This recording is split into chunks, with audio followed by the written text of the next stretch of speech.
11. Under wrath. There is another term in Romans 5 verse 9. Much more then, being now justified by his blood, we shall be saved from wrath through him.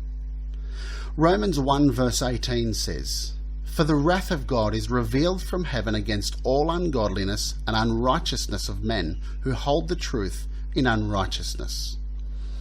Another way that God describes those who have no relationship with him is that they are under the wrath of God. These people are described as holding the truth in unrighteousness. That phrase means holding down the truth, choking it out. You see, it's possible for you to sit in church every service and not accept the truth. It's possible to be a deacon, a Sunday school teacher, a church member, and even a preacher, and still not be right with God, but to hold down the truth, to keep it from having full effect in your life.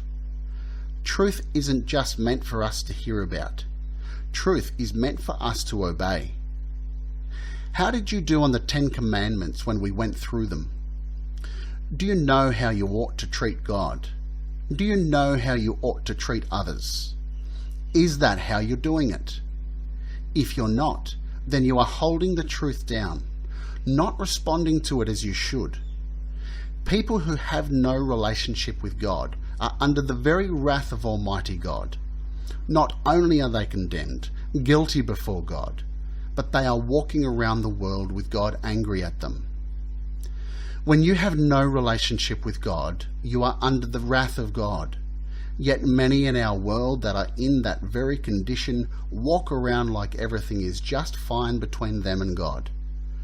When you stand before God looking at him, you will find out everything is not fine. You will find out that God isn't smiling at you. God is in wrath. God will be looking at you in anger because your sin is against him, and you are ignoring his way of dealing with that sin. God is looking at you in anger right now. You may not have realized it yet. That is pretty serious.